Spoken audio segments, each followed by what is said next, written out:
आज है 1 फरवरी 2025 दिन शनिवार। Welcome back to news 34 Hindi.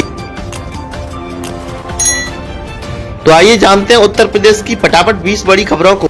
4 SP व 3 एएसपी भेजे गए प्रयागराज। बसंत पंचमी स्नान के लिए सतर्क हुई सरकार। जी हां, महाकुंभ में मची भगदड़ के बाद प्रदेश सरकार बसंत पंचमी को होने वाले स्नान के लिए सतर्क हो गई है। शुक्रवार को प्रदेश सरकार ने अतिरिक्त सतर्कता बरतते हुए 4 एसपी और 3 एएसपी महाकुंभ के लिए प्रयागराज भेज दिए हैं। मुख्यमंत्री योगी ने अयोध्या का किया हवाई सर्वेक्षण। उमड़ी भीड़ का आसमान से किया आकलन। मुख्यमंत्री योगी आदित्यनाथ ने शुक्रवार को अयोध्या का हवाई सर्वेक्षण किया। सीएम ने राम जन्मभूमि, हनुमानगढ़ी और सरयू के घाट का हवाई सर्वेक्षण किया।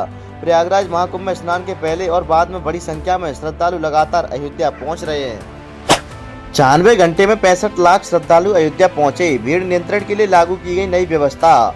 जी हां, मौनी अमावस्या पर प्रयागराज में आस्था की डुबकी लगाने के बाद श्रद्धालुओं की भीड़ अयोध्या पहुंच रही है। आलम यह रहा कि रातों रात अयोध्या की सड़कें श्रद्धालुओं से खचाखच भर गईं।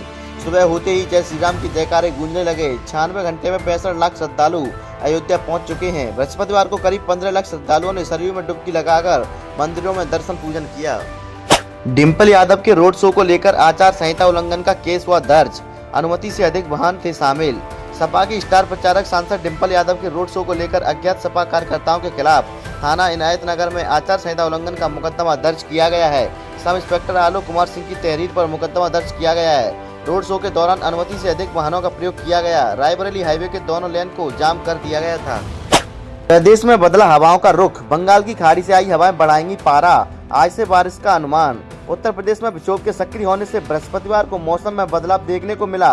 प्रदेश में हवा का रुख पछुआ से पूर्वा हो गया। दिन के पारे में उछाल देखने को मिला। बंगाल की खाड़ी से चली इन नमीयुक्त पूर्व हवाओं के असर से शनिवार को सुदूर पश्चिमोत्तर सहारनपुर आदि में बूंदाबांदी के आसार हैं। 2 फरवरी तक दिन व रात दोनों के पारे में बढ़त देखने को मिलेगी। प्रदेश के इन कर्मचारियों का रुकेगा जनवरी का वेतन। एनुअल कॉन्फिडेंशियल रिपोर्ट न देने पर होगी कार्रवाई। जी हां, प्रदेश में समूह का व खास श्रेणी के अधिकारियों को अपनी 23 और 24 की एनुअल कॉन्फिडेंशियल रिपोर्ट मानव संपदा पोर्टल पर ऑनलाइन दाखिल करनी है। सचिवालय प्रशासन ने कड़े निर्देश दिए हैं कि रिपोर्ट न देने पर संबंधित अधिकारियों का जनवरी महीने का वेतन रोक दिया जाएगा। डीएम ने महिला अस्पताल का किया औचक निरीक्षण। बेड न मिलने से बेहाल हालत में मिली प्रसूताएं। जी हां, डीएम शशांक त्रिपाठी रात करीब 10-15 बजे अचानक जिला महिला अस्पताल पहुंचे। उन्होंने पड़ताल शुरू की तो पता चला कि प्रसूताएं सुबह 9 और 11 बजे से बैठी हैं, पर उन्हें बेड नहीं मिला। डीएम ने एक वार्ड के अंदर छत से गंदगी टपकते देखकर हैरत जाहिर की। इसके बाद अस्पताल परिसर में टॉर्च जलाकर कूड़े के ढेर देखकर नाराजगी जताई। सीएम योगी ने की रेल मंत्री से बात। बढ़ाई जा सकती हैं ट्रेनें। न्यायिक आयोग आज जाएगा प्रयागराज। महाकुंभ में हुए हादसे के बाद मुख्यमंत्री योगी आदित्यनाथ लगातार मॉनिटरिंग कर रहे हैं। उन्होंने ट्रेनों के संचालन और रेलवे स्टेशनों की व्यवस्थाओं को लेकर रेल मंत्री अश्विनी वैष्णव से बात की है। रेल मंत्री ने उन्हें हर संभव मदद का आश्वासन दिया है। संभव है कि शाही स्नान पर कुछ ट्रेनें और बढ़ाई जाएंगी। अमृत और प्रमुख स्नानों पर वीआईपी मूवमेंट होगा प्रतिबंधित। नहीं रहेगा कोई प्रोटोकॉल। जी हां, महाकुंभ 2025 में बड़ी संख्या में श्रद्धालुओं के साथ साथ वीआईपी और वीवीआईपी भी त्रिवेणी संगम में स्नान कर पुण्य लाभ अर्जित करने आ रहे हैं। हालांकि अमृत स्नान और प्रमुख स्नान पर्वों पर इस तरह के प्रोटोकॉल पर योगी सरकार ने प्रतिबंध लगा दिया है। सीएम योगी की मंशा के अनुसार अमृत स्नान व प्रमुख स्नान पर्वों पर तथा इसके समीप की तिथियों पर प्रशासन द्वारा किसी प्रकार का वीआईपी प्रोटोकॉल लागू नहीं होगा। प्रयागराज से वाराणसी पहुंचने में लग गए 12 घंटे। 18 घंटे तक की देरी से चली ट्रेनें। महाकुंभ पलट प्रवाह के बीच सड़क और रेल मार्ग दोनों काफी व्यस्त हैं। जिले की भारी सीमाओं पर ही भारी गाड़ियों को रोक दिया जा रहा है। नियमित और स्पेशल ट्रेनें 16 से 17 घंटे की देरी से चल रही हैं। ऐसे में प्रयागराज से वाराणसी आने में यात्रियों को 10 से 12 घंटे का समय लग जा रहा है। बीएचयू के छात्रों को राहत। हिंदू स्टडीज से एमए की फीस 42% तक ही हो गई कम। बीएचयू में एमए इन हिंदू स्टडीज कोर्स की फीस में 42% तक कटौती कर दी गई है। इससे पहले जनरल अभ्यर्थियों को 2582 रुपये हर सेमेस्टर देना होता था, लेकिन आगामी सत्र 2025-26 से 1500 रुपये प्रति सेमेस्टर फीस देनी होगी।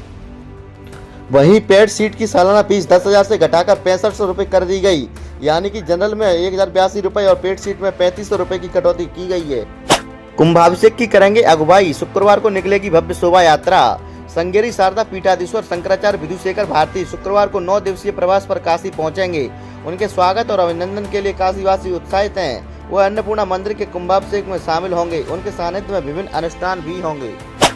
ड्यूटी से बिना बताए अनुपस्थित रहने पर सीएचओ बर्खास्त। 7 का तबादला। सीडीओ ने पकड़ी थी लापरवाही। जी हां, बिना बताए लंबे समय से ड्यूटी से अनुपस्थित रहने पर सामुदायिक स्वास्थ्य अधिकारी आयुष्मान आरोग्य मंत्री सराबा बड़ा गांव रतन सिंह को बर्खास्त कर दिया गया है। नेपाल के पूर्व नरेश ज्ञानेंद्र शाह ने परिवार संघ गोरखपीठ में टेका मत्था, गुरु गोरखनाथ का किया दर्शन पूजन। निजी यात्रा पर गोरखनाथ आए नेपाल के पूर्व नरेश ज्ञानेंद्र वीर विक्रम शाह ने शुक्रवार को गोरखपीठ में मत्था टेका, विधि विधान से शिवरतार गुरु गोरखनाथ का दर्शन पूजन किया। उनके साथ उनकी धर्मपत्नी और परिवार के अन्य सदस्य भी उपस्थित रहे। प्रयागराज फतेहपुर की सीमा के बीच फंसे 3 लाख से अधिक यात्री 40,000 वाहन संगम नगरी की ओर गए थे। महाकुंभ में हादसे के बाद प्रयागराज और जिले के बीच सीमा में लगभग 3,19,000 यात्री फंसे हुए हैं। बलौरी टोल प्लाजा से 27 और 28 जनवरी के मध्य लगभग 40,000 वाहनों से करीब 4,83,500 यात्री प्रयागराज के लिए निकले। 29 जनवरी दोपहर 12 बजे से 30 जनवरी दोपहर 12 बजे तक सिर्फ 14,200 वाहनों से करीब 1,64,500 यात्री ही सड़क मार्ग से लौटे हैं। कोरोना से हो गई बायोमेट्रिक हाजिरी की मौत, नगर निगम में मशीनें बनी 100 पीस।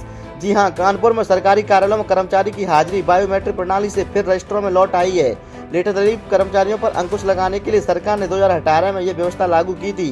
समय पर लोग पहुंचने भी लगे थे, लेकिन कोरोना काल में इस व्यवस्था की मौत हो गई। 1.5 साल में कोरोना पर तो अंकुश लग गया, लेकिन व्यवस्था बेलगाम हो गई।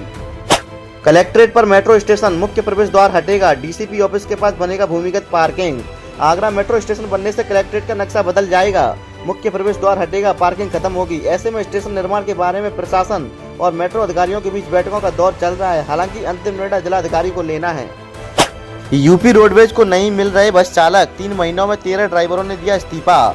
कासगंज परिवहन निगम में चालक की नौकरी करने पर मेहनत से कम मेहनताना मिलने से संविदा चालकों की नौकरी से मोह भंग हो रहा है। 3 महीने में 13 चालकों ने अपने पद से इस्तीफा दे दिया है। चालकों की कमी को दूर करने के लिए निगम हर महीने भर्ती प्रक्रिया चला रहा है, लेकिन चालक नहीं मिल पा रहे हैं।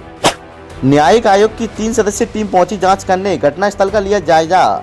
जी हां, मौनी अमावस्या के मौके पर हुई दुर्घटना के कारणों की पड़ताल के लिए गठित 3 सदस्यीय न्यायिक आयोग की टीम शुक्रवार को महाकुंभ मेले में पहुंची। सेवानिवृत्त न्यायमूर्ति हर्ष कुमार की अध्यक्षता वाले आयोग में चित्रकूट के कमिश्नर रहे सेवानिवृत्त IAS DK सिंह और सेवानिवृत्त IPS अधिकारी BK गुप्ता घटनास्थल पर पहुंचे। त्रिवेणी संगम घाट पर की गई संध्या आरती, वाराणसी में 5 फरवरी तक आम जनता के लिए गंगा आरती हो गई बंद। प्रयागराज में त्रिवेणी संगम की घाट की संध्या आरती की गई। अधिकारियों ने भीड़ में वृद्धि को देखते हुए वाराणसी के घाटों पर होने वाली गंगा आरती को आम जनता के लिए 5 फरवरी तक रोक दिया है। पुलिस कमिश्नर मोहित अग्रवाल ने काशी वासियों से अपील की है कि वे अनावश्यक रूप से घर से ना निकलें और श्रद्धालुओं का सहयोग करें।